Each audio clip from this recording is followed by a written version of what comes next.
Assalamualaikum warahmatullahi wabarakatuh. Halo anak-anak, selamat pagi semuanya. Semoga semua dalam keadaan sehat ya. Ya baiklah, pada hari ini Ibu akan membahas materi kita di kelas 10 semester 2 yaitu Animalia. Kompetensi dasar dan indikator pencapaian kompetensi berikut ini.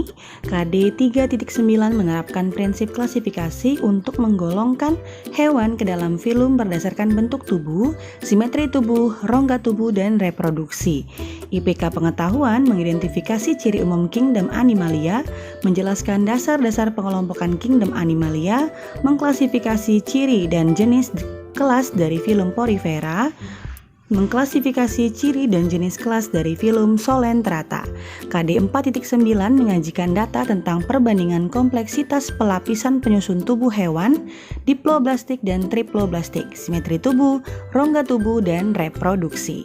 IPK keterampilannya adalah membuat tabel tentang perbandingan kompleksitas pelapisan penyusun tubuh hewan, diploblastik dan triploblastik, simetri tubuh, rongga tubuh, dan reproduksinya.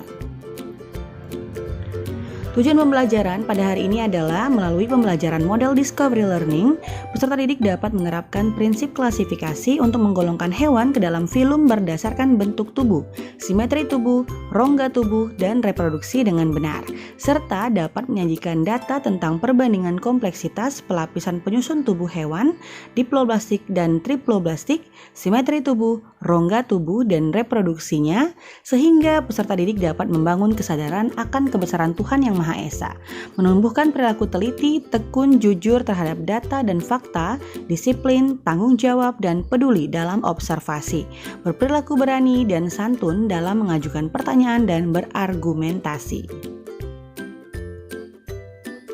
Manakah yang termasuk dalam kingdom Animalia? Apakah A? Apakah B? Apakah C? Apakah D? E? Atau F? Ya, silakan kalian simpan jawaban kalian ya. Yang pasti dari gambar-gambar ini akan kita bahas topik pada hari ini. Pembagian sistem 5 kingdom. Menurut Robert Whittaker, ia mengemukakan sistem 5 kingdom Animalia beranggotakan organisme eukariota yang multiseluler. Berikut ini adalah pohon sistem 5 kingdom. Kalau plants itu eukaryotik, multiseluler, photosynthesize, non-motil, dan seksual. Kalau animals, eukaryotik, multiseluler, inges, motil, seksual. Fungi, eukaryotik, multiseluler, absorb, non-motil, seksual. Protista, eukaryotik, unicellular or multicellular, absorb, inges or photosynthesize, sexual and asexual. Kalau Monera, prokaryotik, unicellular, absorb or photosynthesize, motil or non-motil, dan aseksual. Nah, inilah 5 kingdom yang dibagi oleh Robert Whittaker. Jadi kalau animal itu adalah eukaryotik, yaitu membran inti ya, melindungi inti sel. Kemudian multisel, lebih dari satu sel ya. Inges itu memiliki sistem pencernaan yang baik ya, motil bergerak dan juga memiliki reproduksi seksual. Ciri-ciri Animalia, eukaryotik multiseluler, heterotrofik karena tidak memiliki klorofil dan tidak bisa berfotosintesis ya, tidak memiliki dinding sel tetapi memiliki membran sel ya, memiliki jaringan saraf dan jaringan otot, sebagian besar bereproduksi secara seksual, siklus hidup didominasi oleh bentuk diploid atau 2N. Struktur tubuh Animalia itu berdasarkan simetri tubuh dibagi menjadi bilateral dan radial. Ada yang bilateral, ada yang radial ya. Kemudian lapisan tubuh terdiri dari diploblastik atau triploblastik ya, 2 lapis atau 3 lapis. Kemudian rongga tubuh itu dibagi menjadi 3, acelomata, celomata, dan pseudocelomata. Acelomata artinya tidak punya rongga tubuh, celomata punya rongga tubuh, pseudocelomata memiliki rongga tubuh semu ya, atau palsu. Simetri tubuh dibagi menjadi simetri radial yang terdiri dari bagian dorsal belakang, bidang simetri ini ya bagian bidang tengahnya ya, dan ventral ya di depan dan belakang yang dibagi menjadi beberapa bagian.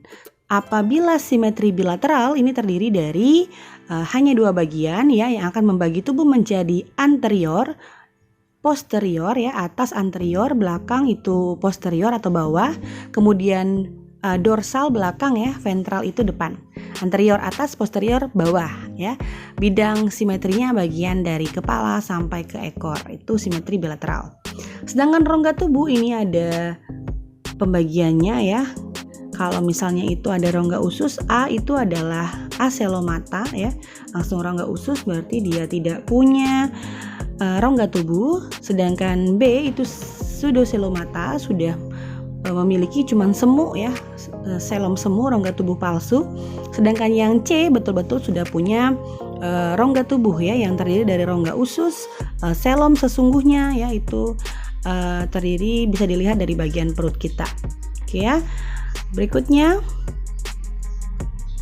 pembagian kingdom Animalia dibagi menjadi Porifera, Solentrata, Platyhelminthes, Nematelminthes, Annelida, Mollusca, Arthropoda, Echinodermata, dan Chordata, meliputi ciri-ciri, struktur, reproduksi, klasifikasi, dan peranan. Yang pada hari ini akan kita bahas Porifera dan Solentrata.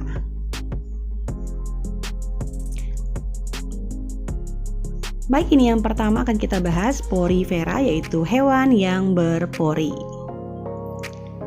Ciri-cirinya adalah struktur tubuhnya terdiri dari epidermis, mesoglea, dan endodermis. Lapisan luar, lapisan tengah, dan lapisan dalam ya. Mesoglea itu sebenarnya pembatas saja ya. Kemudian sistem pencernaannya terdiri dari sel-sel leher atau koanosit. Sistem reproduksinya terdiri dari seksual dan aseksual. Sedangkan sistem sirkulasinya terdiri dari askon, sikon, dan leukon. Berikut struktur tubuhnya yang terdiri dari beberapa bagian. Ada spikula, ada amoebosit. Amoebosit ini adalah sel yang berperan dalam proses transportasi ya. Sedangkan di situ ada ostium atau pori, ada matrix juga ya, ada pinakosit. Kemudian yang bagian bawahnya sampingnya ya, itu nanti ada mikrofil, ada nukleus, dan juga ada flagellum. Kemudian di sini ada sistem saluran airnya ya, osculum, air keluar dari spongosol ya. Dan kalau dari luar akan masuk ke dalam langsung melalui pori-porinya. Kelas Porifera terdiri dari calcare ya, yaitu seperti ini gambarnya ya. Calcare ini terdiri dari sikon sp dan juga clatrina sp ya. Nah, kemudian ada lagi Hexactinellida ya, terdiri dari Peronema sp dan juga Euplectella sp.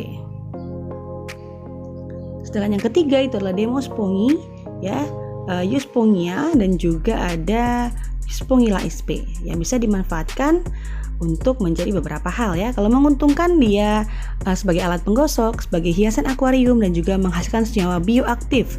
Sedangkan peranan Porifera yang merugikan ini bisa menurunkan kualitas tiram atau kerang ya. Solenterata ya. Solenterata ini dari kata sol dan enteros ya, yaitu sol itu adalah rongga, enteros itu adalah pencernaan ya. Dia sudah ada rongga pencernaan.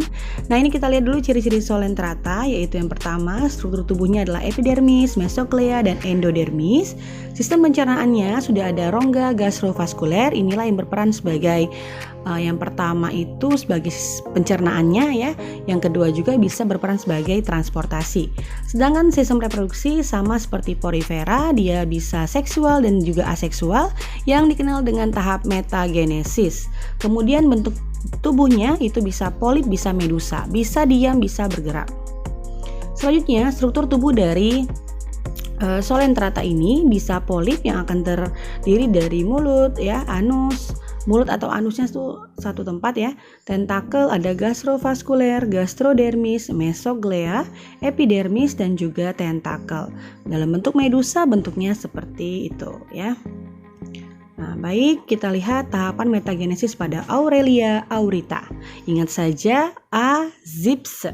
Mulai dari Aurelia dewasa nomor 1 ya, telur dan sperma itu akan dikeluarkan dan akan melakukan fertilisasi sehingga terbentuklah larva form ya. Nah, larva form ini adalah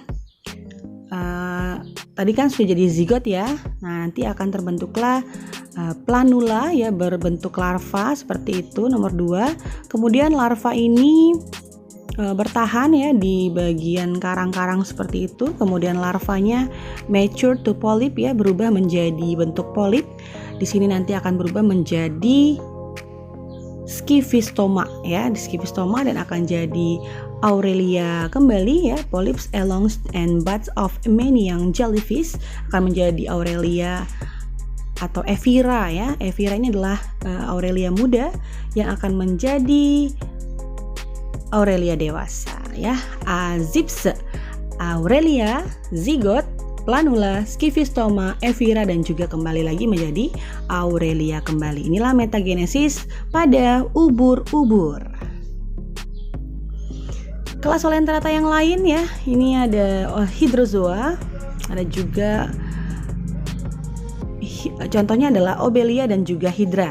Ya, ini Hydra dan Obelia. Kelas yang kedua yaitu ada Scyphozoa, yaitu Aurelia aurita atau ubur-ubur ya. Dan juga kelas Anthozoa ini adalah Metridium senil atau anemon laut. Peranannya itu sebagai bahan baku kosmetik, sebagai bahan makanan, dan membentuk terumbu karang. Ya, demikian materi pada hari ini. Terima kasih partisipasinya, terima kasih sudah menonton video ini. Jangan lupa dukung terus channel ini dengan cara like, comment, share, dan subscribe. Baik, saya Siti Rohma. Wassalamualaikum warahmatullahi wabarakatuh.